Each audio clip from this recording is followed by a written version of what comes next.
بسم اللہ الرحمن الرحیم۔ السلام علیکم ورحمۃ اللہ وبرکاتہ۔ مولانا عبدالقدوس محمدی صاحب، آپ نے استفسار کیا ہے کہ موجودہ صورتحال میں وفاق المدارس العربیہ پاکستان اور اتحاد تنظیمات مدارس پاکستان کا موقف کیا ہے۔ تو اس سلسلے میں یہ عرض ہے کہ اتحاد تنظیمات مدارس کے ذمہ داران حکومت کے ساتھ رابطے میں ہیں اور ان کے ساتھ بات چیت جاری ہے۔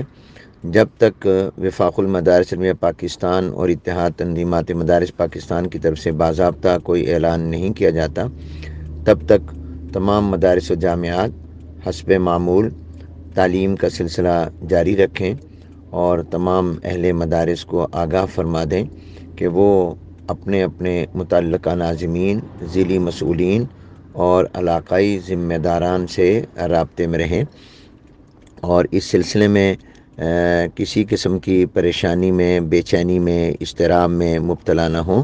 انشاءاللہ حکومت کے ساتھ بات چیت میں جو بات بھی طے ہوگی اس کا باضابطہ طور پر وفاق المدارس کی طرف سے تمام مدارس کو آگاہ کر دیا جائے گا۔ بہت شکریہ۔ السلام علیکم ورحمۃ اللہ وبرکاتہ۔